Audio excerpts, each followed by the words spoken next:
টেলিভিশনের জন্য একটি নিরপেক্ষ ও গ্রহণযোগ্য কমিশন গঠন করবে সরকার, এমন তথ্য জানিয়েছেন তথ্য ও সম্প্রচার মন্ত্রী জহির উদ্দিন স্বপন।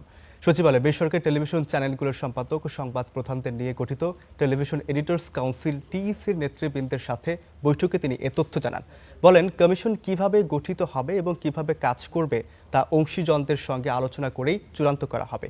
এর আগে সরকারের কাছে একটি সুস্পষ্ট নীতিমালা প্রণয়নের দাবি জানান টেলিভিশন এডিটর্স কাউন্সিল টিইসি। ফেসিবাদী কাঠামো কিভাবে প্রতিষ্ঠিত আজকের এই মতবিনিময়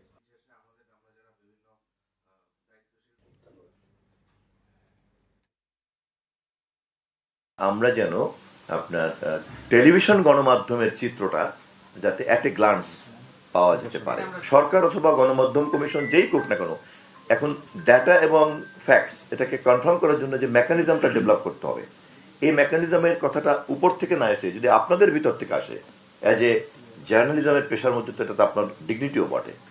আপনি তো নিউজ প্রোডাক্ট করছেন, তা নিউজ প্রোডাক্ট করলে তো আপনাকে ফ্যাক্টস বেসড হতে হবে। ফ্যাক্টস বেসড হতে গেলে তো আপনাকে ডাটা বেসড হতে হবে। তার কারণে প্রধানমন্ত্রীর যে গণমাধ্যমের স্বাধীনতা নিশ্চিত করার যে প্রতিশ্রুতি উনি দিয়েছেন, আমি মনে করি সেই প্রসেসকে বেগবান করবে।